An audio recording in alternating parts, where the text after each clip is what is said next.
Welcome back to Fox and Friends First. You know, you may not have cast your ballot yet, but millions of Americans already have sent in their ballots for the 2016 presidential election. But what if maybe you decide to change your mind?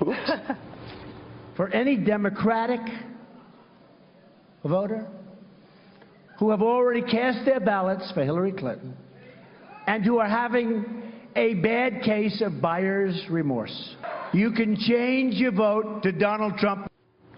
Well, a Google search for the words change early vote is surging since the FBI reopened the investigation into Hillary Clinton's email server. People are thinking about it. Well, here to explain the options is political commentator Erin McPike. Erin, thanks for joining us this morning. So first, start with us simply. How does one change their vote?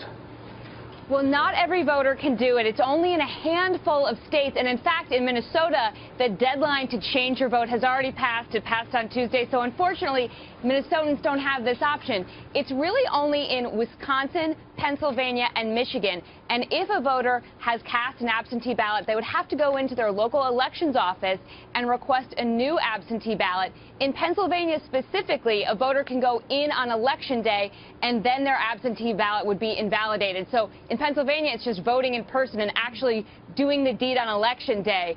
But in Wisconsin, you have up until 3 options. You can do it 3 times, changing your vote, which is so interesting. Now, as of Tuesday, no one had changed their vote in Wisconsin 3 times just yet. But I'd be interested to see by Election Day if someone actually does it 3 times. Do you have any numbers, I mean, as to how many people have tried to change their vote so far? And explain one more time, what happens to your other vote?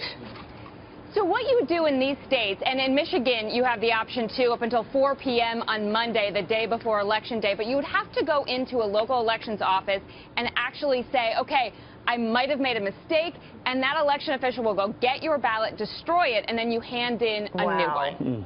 So interesting. No, you've got to confirm that the first one is invalidated. I live in Minnesota, voted absentee. Wasn't even aware of this process, though. But you look at those other states that are still open, Wisconsin, Michigan, Pennsylvania, all very important states in this process. Are the campaigns focusing on people that have already voted and trying to get them to switch, or is this just something they're talking a little bit about? Or keep them from switching. Yeah, or keep them.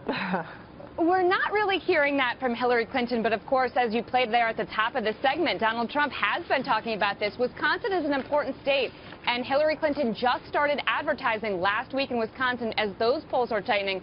Pennsylvania, obviously a very important one. Donald Trump really needs to win Pennsylvania to have the hope of actually winning the White House, and so he is doing a little bit of this because every vote counts, especially in those important swing states. It does seem like this leaves the door open for a lot of human error, if by accident or if, you know, planning it, and it was voter fraud. So what are they doing to keep any of that from happening? Well, it's all with the human touch, because what these local election officials have to do is look at the signatures on a ballot that you've already cast and compare it with the signature that you give on a new ballot. So if somebody's good at forging a signature, I suppose they could try. My signature is never the same twice. No, it's true. Mine not either.